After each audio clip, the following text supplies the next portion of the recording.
안녕하세요 여러분. 오늘은 동아시아사 총정리 5번째 시간으로 명나라의 발전과 16, 17세기 때 있었던 대표적인 동아시아 전쟁, 임진왜란과 병자호란, 그 다음에 명나라의 멸망 과정에 대해서 살펴보도록 하겠습니다. 오늘 공부할 주요 포인트는 이렇게 4가지인데요. 첫 번째로 명나라 황제였던 영락제의 업적에 대해서 구체적으로 살펴볼 것이고요.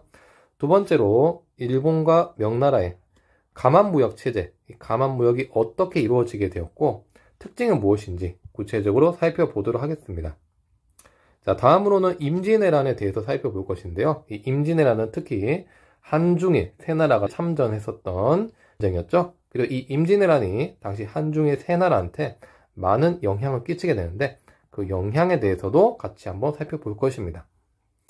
또한 그 청나라가 세워지고 나서 발생했던 병자호란에 대해서 살펴볼 것이고요. 이 청나라가 중국을 차지하고 나서 발생했었던 3번의 난에 대해서도 구체적으로 살펴보겠습니다. 자, 그럼 시작해 보겠습니다. 자, 그럼 우선은 명의 건국과 발전 과정에 대해서부터 같이 보겠습니다. 몽골족이 세웠던 원나라를 몰아내고 중국에선 1368년부터 한족 중심의 명나라가 다시 세워지게 되었습니다. 이 명나라는 농민 출신이었던 주원장이 세웠던 국가로서 주원장은 원래 강남지방 출신이었기 때문에 이 사람은 몽골족을 몰아내고 당시에 수도를 난징으로 잡아서 명나라를 세우게 되었습니다. 자, 이런 명나라는 3대 성조 영락제 때가 되면은 전성기를 맞이하게 되는데요. 이 영락제 같은 경우는 조선에서는 세조와 비슷한 인물로 원래 당시 명나라에서 2대 황제로 건문제라는 황제가 있었습니다. 근데 영락제는 원래는 주원장의 4번째 아들로서 황제가 될 수 없었던 인물이었습니다. 하지만 야심이 많았던 영락제는 자신의 어린 조카였던 건문제를 몰아내고 자신이 3번째 명나라 황제로 즉위하게 되었습니다. 자, 당시 영락제는 원래 중국 베이징에서 자신의 이제 활동 근거지였기 때문에 이때부터 이제 수도를 난징에서부터 베이징으로 천도하게 되었습니다. 그리고 이때부터 명나라는 망할 때까지 수도가 계속해서 베이징이 됩니다. 자, 북쪽으로 수도를 옮겼던 명나라는 북쪽에 있었던 몽골족들의 잔존 세력들을 계속 공격을 하기도 했었고요. 남쪽으로는 대월이라는 국가, 즉 베트남에 있었던 대월이라는 국가를 공격해서 일시적으로나마 정복하는 성과를 얻기도 합니다. 당시 영락제는 보다 많은 주변 국가들을 이 명나라의 조공책봉 제도 질서 속에 편입시키고자 하였어 당시에 자신의 신하였던 정화를 멀리 이제 파견을 하여가지고 명나라의 조공국을 늘리는데 목적을 두었습니다. 자, 그래서 정화는 여러 차례 원정을 떠나서 당시에 동남아시아나 남아시아, 심지어는 서남아시아나 아프리카까지 가서 당시 주변 나라들을 명나라의 조공책봉 제도 질서 속으로 편입시키는데 성공을 하기도 했습니다. 당시 정화가 이렇게 운영했던 배 같은 경우는 바로 이런 배인데요. 이 배는 유럽에 있었던 신항로 개척 시기 때 있었던 배들보다 80년이나 빨랐던 것으로 그 크기도 유럽에 있던 그런 배들보다 훨씬 크고 규모도 굉장했다는 것을 보여주고 있습니다. 이번에는 명나라가 세워질 당시에 주변 국가의 상황에 대해서 살펴보겠습니다. 자, 명나라가 세워지고 나서 얼마 되지 않아서 한반도에서도 왕조 교체가 발생하게 됩니다.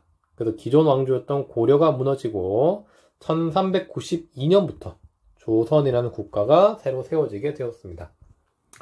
이 조선은 외교 정책이 가급적 주변 나라들하고 평화관계를 유지하는 것이었습니다. 그래서 명나라의 조공책봉 제도를 받아들여서 이 조선은 명나라와 4대 관계를 형성하게 되었습니다. 일본의 경우에는 좀 복잡한 상황이 있었는데요. 일본은 기존에 당시 몽골 침략을 당시 가미카제라는 신풍을 통해서 격퇴하는 과정을 우리가 공부했었습니다.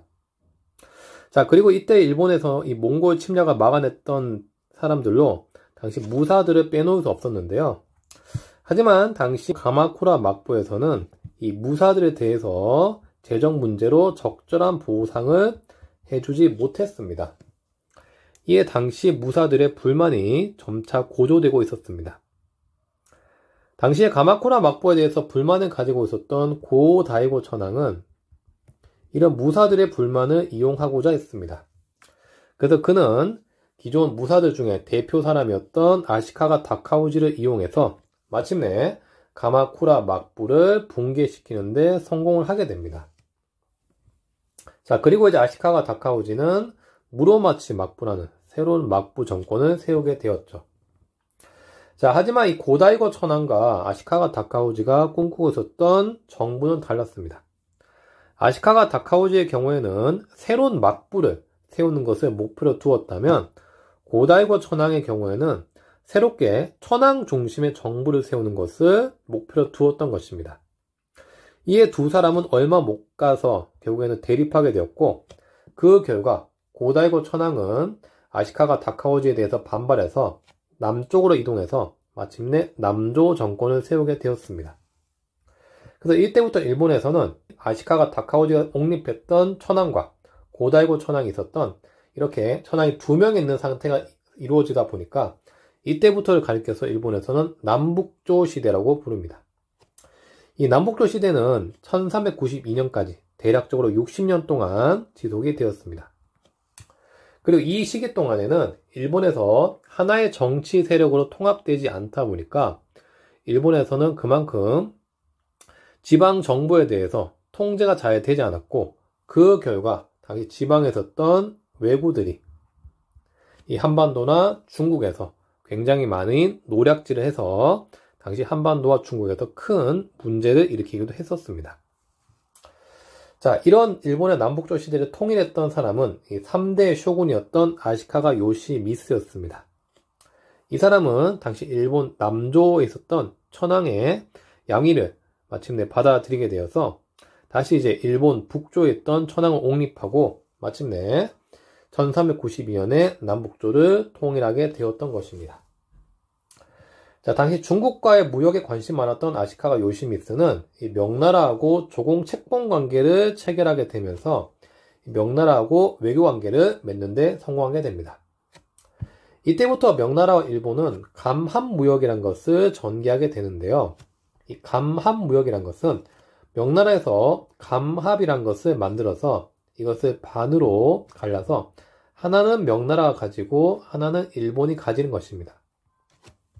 그리고 이후로 일본에서 명나라에 대해서 조공무역을 할 때마다 이 명나라가 반으로 갈라준 이 감합을 가지고 일본이 이 명나라에 이렇게 감합이 확인이 되면은 다시 명나라 무역할 수 있는 시스템이 바로 이 감합무역이라 볼 수 있겠습니다. 자, 이렇게 해서 당시에 일본도 명나라의 조공책봉 질서에 편입되었다는 것을 우리가 확인할 수 있습니다.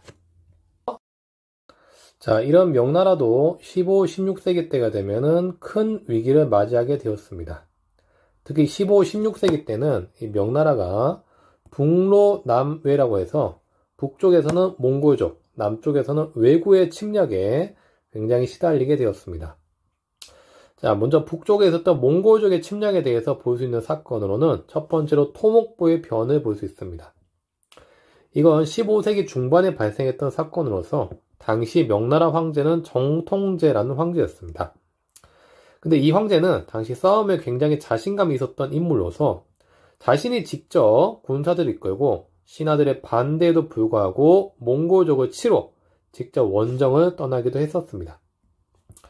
하지만 이 정통제는 당시 몽골족의 전술에 말려들어서 결국 본인 자신, 즉 명나라 황제가 포로가 되는 정말 어처구니 없는 사건을 당하게 되었습니다. 당황했던 명나라 조정에서는 재빨리 새로운 황제를 옹립하면서 이 문제를 일단락 짓긴 했었지만 당시 중국 황제가 이 북방 유목민족한테 포로가 되었던 사건은 굉장히 큰 심각한 타격을 입혔던 사건이었다고 볼 수 있겠습니다. 자, 이런 명나라는 100년 뒤에 경술의 변으로 때문에 다시 몽골족한테 시달리게 되는데요. 당시 몽골족을 이끌고 있었던 알탄 칸은 파족지서로 명나라를 쳐가지고 마침내 만리장성을 넘고 베이징의 북경성을 직접 포위하는 지경까지 이르게 되었습니다.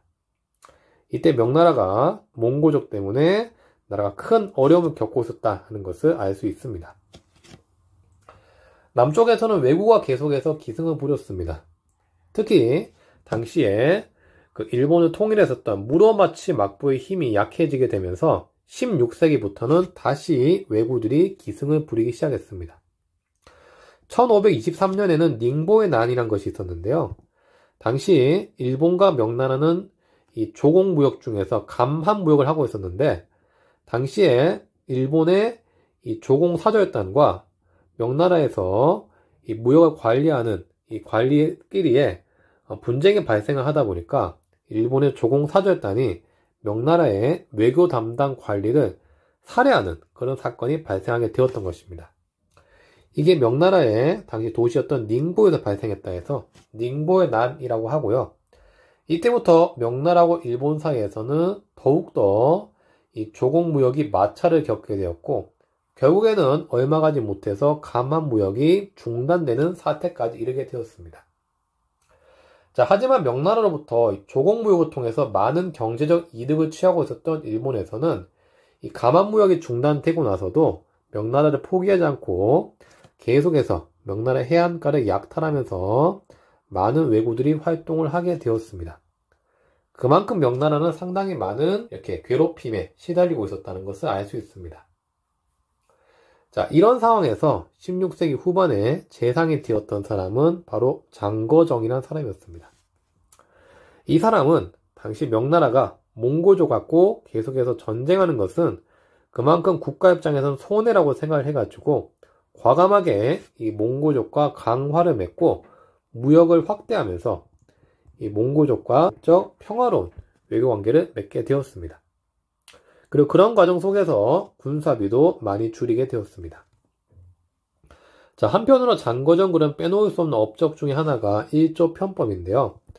이것은 당시 중국에서 복잡한 세금 제도를 지세와 정세라고 해서 토지세와 인구세 두 가지로 단순화시키고, 이 세금 납부 방법을 기존의 현물에서 은으로 단순화시켜서 당시 백성들의 부담을 줄여주었던 것을 이야기합니다.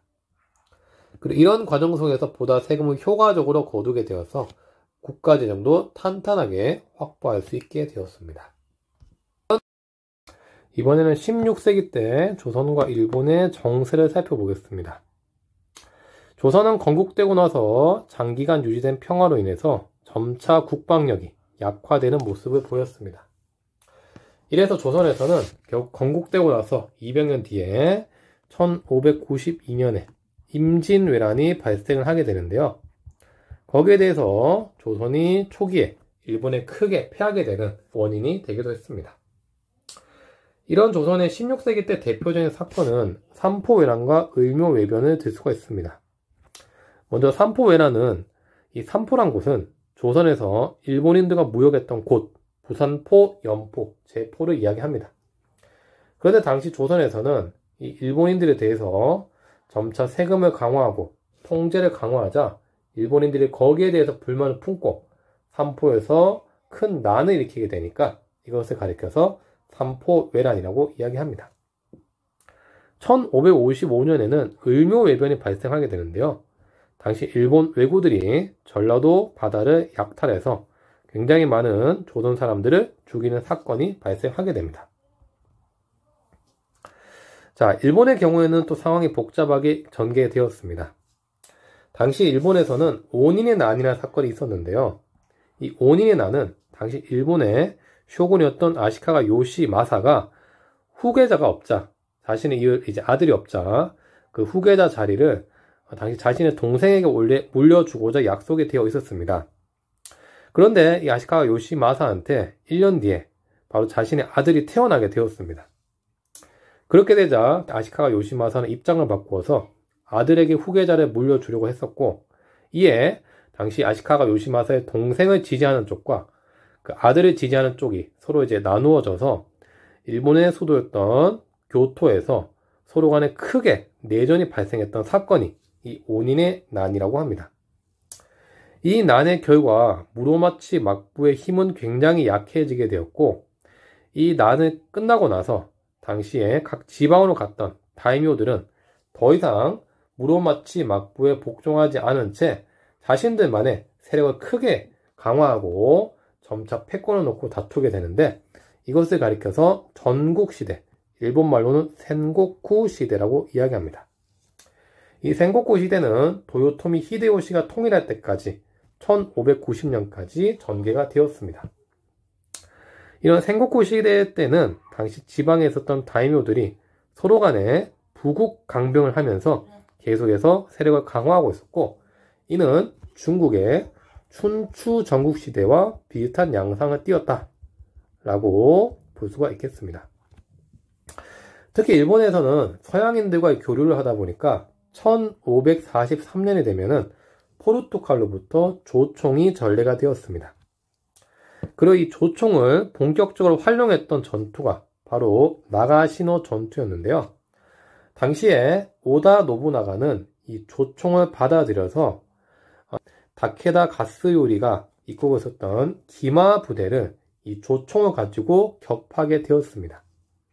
그래서 조총이 큰 활약을 벌였던 전투가 나가시노 전투라는 것을 기억해 두시면 되겠습니다. 자, 이런 오다 노부나가는 얼마 못 가서 그 부하의 배신에 의해서 결국 죽임을 당하게 되고, 이후로 오다 노부나가의 또 다른 부하였던 도요토미 히데요시가 권력을 계승해서 마침내 일본의 전국 시대를 통일하게 되었습니다. 통일 이후의 히데요시는 두 가지 정책을 펼치게 되는데요. 첫 번째가 토지 조사 정책이었습니다.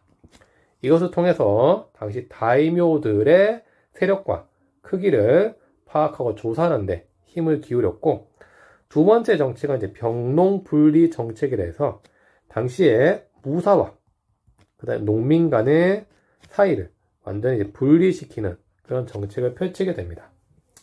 그리고 이 무사와 상공업자들은 도시에 살게 하고 농민은 농촌에 살게 하면서 당시 두 세력 간의 그 격차를 이렇게 벌려놓았던 것이 이 병농 분리 정책이라고 볼 수 있겠습니다. 16세기 때 조선과 일본의 정세에 대해서 살펴보았습니다. 자, 이번에는 임진왜란에 대해서 살펴보겠습니다. 1590년 일본을 통일했던 도요토미 히데요시는 자신이 조선과 중국 명나라까지 정복하려는 야심을 가지고 마침내 조선을 침략하게 됩니다. 이 사건을 가리켜서 1592년에 발생했었던 임진왜란이라고 부릅니다. 당시 조선은 일본에 대해서 전쟁 준비가 제대로 되지 못했습니다. 그래서 한동안 이 전쟁에서 계속해서 거듭패하게 되었고, 마침내 수도였던 한성을 빼앗기고 평양마저 빼앗기고, 당시 조선의 왕이었던 선조는 의주까지 피난을 가는 수모를 겪게 되었습니다. 의주가 바로 조선의 국경선이었는데요. 이 의주를 넘어서게 되면 바로 조선을 포기하고 명나라로 넘어가는 과정이었기 때문에 굉장히 당시 조선은 막다른 궁지까지 몰렸다고 볼 수 있겠습니다. 자, 하지만 이런 조선에서도 이 일본에 저항하는 무리가 생겨나게 되었는데요. 바로 전국 곳곳에서 의병들이 만만치 않게 저항을 시작하게 되었고, 한편으로 바다에서는 이순신이 활약해서 일본의 보급로를 차단하게 되었습니다. 그 결과 일본군의 진격은 점차 주춤하게 되었고, 전쟁은 이후로 장기전 양상을 띠게 되었습니다. 1593년에 되면은 명나라에서 마침내 조선의 원병을 파병하게 되었습니다. 그 결과 조선과 명나라 연합군은 마침내 다시 평양성을 치게 되었고, 이 평양선 전투 결과 평양을 회복하는데 성공을 하게 되었습니다. 당시에 평양성을 회복하고 나서 명나라는 일본군을 얕보게 되었습니다. 그래서 바로 이제 일본군을 치고자 계속해서 남하하였는데, 그런 명나라는 당시 경기도 고양시에 있었던 벽제관에서 일본군에게 일격을 당해서 크게 패하게 되었습니다.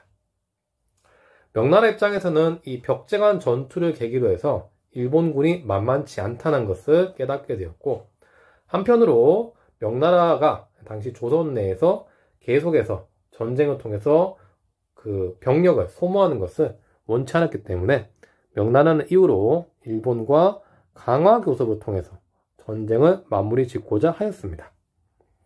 자, 하지만 당시 일본이 제시했던 강화 조건들은 너무 터무니없는 것들이었습니다.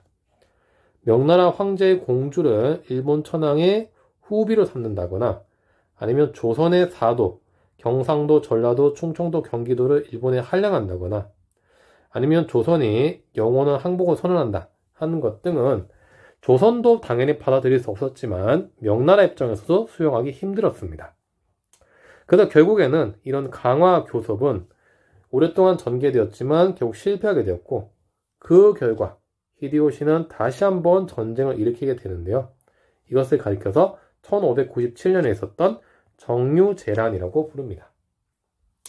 이 정류재란 때는 상당히 많은 조선 사람들이 일본의 포로로 잡혀가게 되었고 이 조선에 있었던 많은 문화재들도 약탈당하는 수모를 겪게 되었습니다. 장기간 지속되던 전쟁은 마침내 히데요시가 사망하게 되면서 결국에는 아무런 성과 없이 결국에는 전쟁이 끝이 나게 되었습니다. 자, 이번에는 임진왜란의 영향에 대해서 살펴보겠습니다. 임진왜란의 주요 전쟁터는 조선이었죠. 그래서 가장 많은 피해를 입었던 나라는 조선이었습니다. 특히 조선에서 상당히 많은 사람들이 일본으로 끌려가서 포로로 잡혀가게 되었고요. 한편으로 조선의 국력도 상당히 약화되는 그런 일을 겪게 되었습니다. 일본에서도 변화가 생기게 되었는데요. 일본에서는 도요토미 히데요시가 사망하고 나서 도쿠가와 이에야스가 히데요시를 추종하는 세력들과 새끼가라 전투를 벌이게 되는데요. 여기서 도쿠가와 이에야스가 승리하고 나서 마침내 일본의 최고 권력을 차지하고 에도 막부를 1603년에 새롭게 세우게 되었습니다. 자, 그래서 일본에서는 가마쿠라 막부, 무로마치 막부, 에도 막부 이렇게 막부 정권은 3번 있었는데 마지막 막부 정권이 에도 막부였습니다.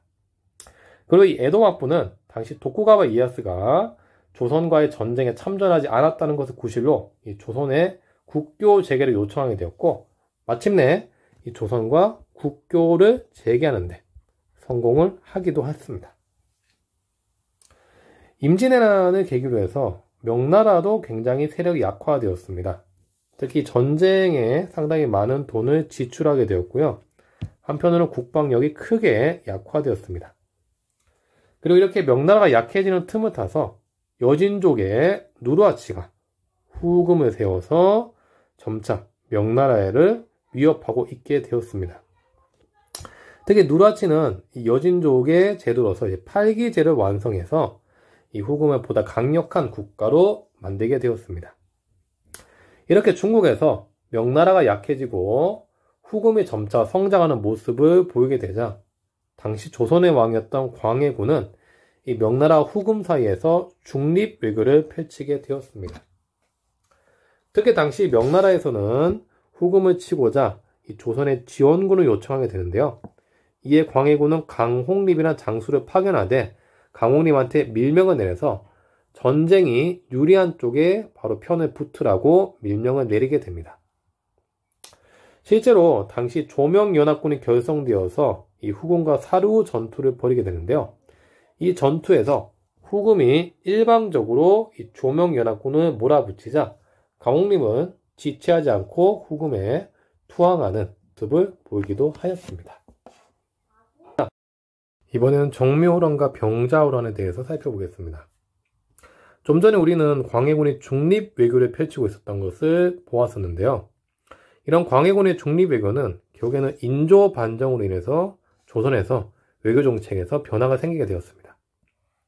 자, 당시 인조는 이 명나라를 따르는 서인들을 중심으로 내세웠기 때문에 이후로 조선의 외교 정책은 친명 배금 정책으로 바뀌게 되었습니다. 그리고 한편으로 당시에 명나라의 장수였던 모문영이라는 사람이 후금과의 전투에서 패해서 조선의 이제 가도란 곳에 주둔하게 되면서 당시 후금과 조선의 사이는 굉장히 악화되었습니다. 명나라 본격적인 전쟁을 준비하고 있었던 후금 입장에서는 먼저 조선부터 이렇게 안정을 시킬 필요가 있었습니다. 그래서 후금은 당시에 1627년에 정묘호란을 일으켜서 이 조선을 침공하게 되는데요. 이때는 이 후금도 계속해서 전쟁을 지속할 수 없었기 때문에 전쟁이 얼마 가지 못해서 후금과 조선은 화약을 맺고 이때는 후금이 형이 되고 조선이 동생이 되는 대일 입장에서의 형제 관계를 체결하게 되었습니다. 자, 하지만 이런 외교 관계에도 10년 뒤에 변화가 생기게 되는데요. 당시 후금에서 2대 칸으로 즉위했던 홍타이지는 후금의 국호를 청나라로 고치고 칭제 권원이라 해서 황제의 자리에 올라가게 되면서 이제는 조선에 대해서 형제 관계가 아니라 군신 관계를 요구하게 되었습니다. 명나라를 섬기고 있었던 조선 입장에서는 이를 수용할 수는 없었습니다. 그래서 조선은 결국 거부하게 되었고, 이에 홍타이지는 다시 한번 조선을 치게 되는데요. 이것이 병자호란이었습니다. 전쟁에 대해서 제대로 된 준비를 하지 못했었던 조선은 인조가 남한산성에서 45일간 항전했지만 결국에는 청나라에 항복을 할 수밖에 없었고, 이후로 1636년에 청나라하고 군신관계를 체결하게 되었습니다. 그리고 그 결과 자연스럽게 명나라 관계는 끊어지게 되었습니다. 3번의 난과 정성공 세력에 대해서 보겠습니다. 1636년 조선이 항복했을 때 중국 명나라도 청나라의 침공과 안으로는 농민 반란군 때문에 굉장히 어려움에 시달리고 있었습니다. 자, 그리고 이런 명나라는 마침내 이자성이 이끌었던 농민 봉기군에 의해서 결국 1644년이 되면은 멸망하게 되었습니다. 이렇게 명나라가 멸망하자 당시 사내간을 통해서 청나라를 막아내고 있었던 명나라 장수 오삼계는 결국에는 청나라에 항복을 하게 됩니다. 그리고 청나라는 이 오삼계의 안내를 받고 마침내 중원으로 들어온 데 성공을 해서 이자성의 반란군을 몰아내고 중국 통치를 선포하게 되었습니다. 하지만 이런 청나라의 중국 통치는 순탄하게만 이루어졌던 것은 아닙니다.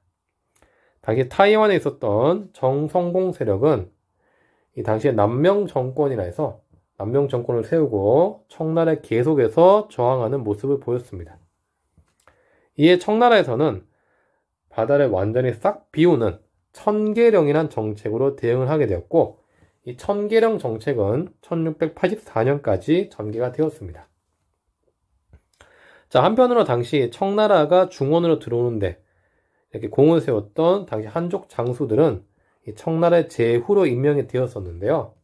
강희제 때가 되면은 이런 이 한족 장수들을 이렇게 삭번 정책이라 해서 점차 이 제후에서 관직을 삭탈하는 그런 정책을 보이게 됩니다. 이에 당시에 이 3번 이 한족 장수들은 크게 반발해서 마침내 3번의 난이란 것을 일으키게 되었습니다. 이 3번의 난은 1673년부터 81년까지 무려 9년간 지속이 되었습니다. 청나라 입장에서는 정성공 세력과 한편으로 3번의 난 때문에 굉장한 위기를 맞이하기도 했었는데, 결국 이 청나라는 이들의 반란을 진압하고 마침내 강희제 때부터 국가를 안정시키는 데 성공을 하게 됩니다. 이후로 청나라는 강희제, 옹정제, 걸륭제 때 마침내 전성기를 맞이하면서 중국 통치를 보다 안정적으로 할 수 있게 되었습니다. 이번에는 임진왜란과 병자호란 등의 굵직한 전쟁 이후에 동아시아 3국의 교류와 변화 모습에 대해서 살펴보겠습니다. 임진왜란이 끝나고 나서 조선은 일본의 포로 송환을 위해서 다시 일본과 국교를 체결해야만 했습니다. 원래 조선 입장에서는 일본은 전쟁을 일으켰던 원흉이었지만 실제로 당시 일본의 상당수 많은 사람들이 포로로 끌려갔기 때문에 어쩔 수 없이 조선은 일본과 기후약조를 통해서 다시 국교를 체결하게 되었습니다. 이후에 조선에서는 평화사조일단으로 통신사를 파견하게 되는데, 이 통신사는 조선의 문화를 일본에 전파하면서 양국의 관계를 보다 돈독하게 만드는데 기여를 하게 되었습니다. 하지만 이 조선의 바람과는 달리 실제로 일본에 끌려갔던 포로 상당수는 결국에는 조선으로 돌아오지 못하고 일본에 정착해서 살아야만 했습니다. 특히 당시에 일본에서는 이 조선 사람들 중에 도공이라 해서 도자기 만드는 사람들을 많이 데리고 갔었는데, 대표적인 사람으로 이삼평이라는 사람이 있었고요. 이들은 일본의 도자기 발전에 기여해서 일본에서 아리타 도자기가 크게 성장하는데 기여를 하게 되었습니다. 이 아리타 도자기는 특히 유럽으로 전파되어서 유럽에서 상당히 큰 인기를 끌기도 했습니다. 지난번에 봤던 것처럼 조선에서는 이때 성리학자들이 끌려가기도 했었죠. 대표적인 사람으로 강항이라는 사람이 있었고, 이 사람은 일본에서 일본 성리학 발전에 기여를 한다고도 같이 공부를 했습니다. 자, 한편으로 이 임진왜란과 병자호란, 그 다음에 명나라가 멸망하고 난 다음에 조선에서는 소중화 의식이 강화되는 모습도 보이게 되는데요. 자, 명나라가 이제 중화 국가, 중원 국가였는데 이 명나라가 멸망하고 조선 입장에서는 오랑캐 국가였던 청나라가 등장하게 됨에 따라서 앞으로 이제 동아시아 지역에서는 진정한 중화 국가는 조선밖에 없다는 그런 인식이 있게 되었습니다. 근데 조선은 작은 중화라고 불러서 소중화라고 이야기했었는데요. 그래서 당시 조선의 사대부들은 명나라의 예전 황제였던 만력제를 기리면서 만동묘를 설치해서 여기서 제사를 지내기도 했습니다.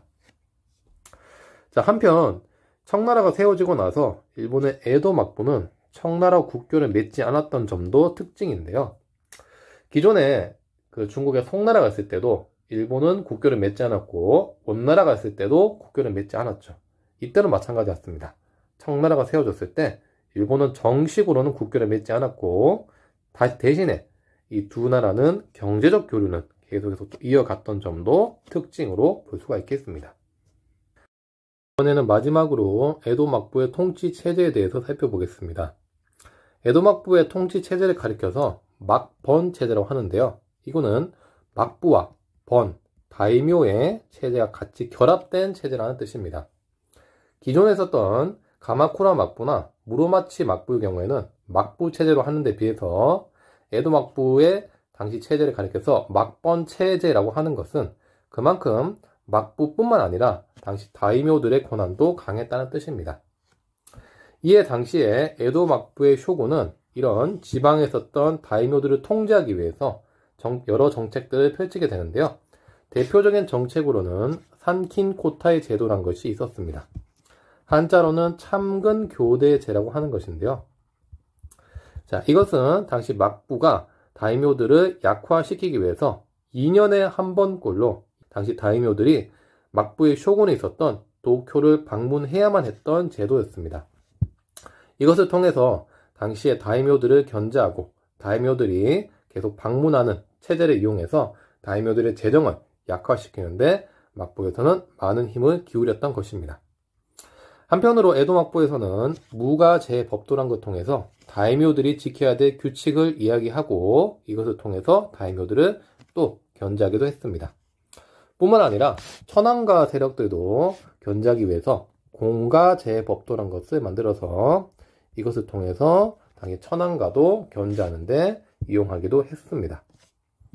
자, 한편 에도 막부 때부터는 도요토미 히데요시 때부터 실시되었던 병로 분리 정책이 어느 정도 정착이 되어서 당시 무사, 농민, 상인들 간의 엄격한 신분 제도가 확립되었던 것도 특징으로 볼 수 있겠습니다.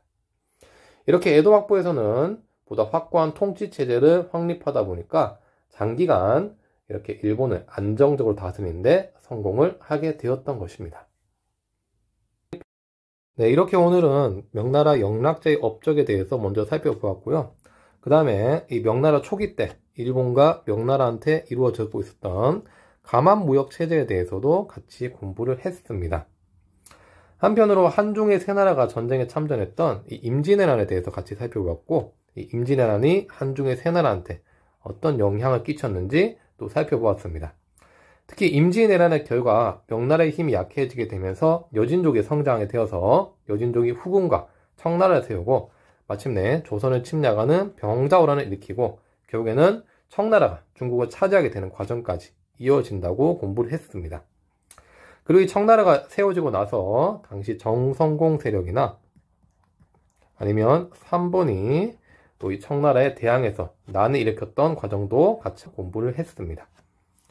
자, 오늘 공부했던 과정은 전반적으로 동아시아에서 15세기부터 17세기까지의 과정이었는데 이 과정에 대해서 빠짐없이 정리를 잘 해주시면 되겠습니다. 자, 오늘 공부했던 내용들 다시 한번 상기하시면서 이상으로 내용 정리를 마치겠습니다. 감사합니다.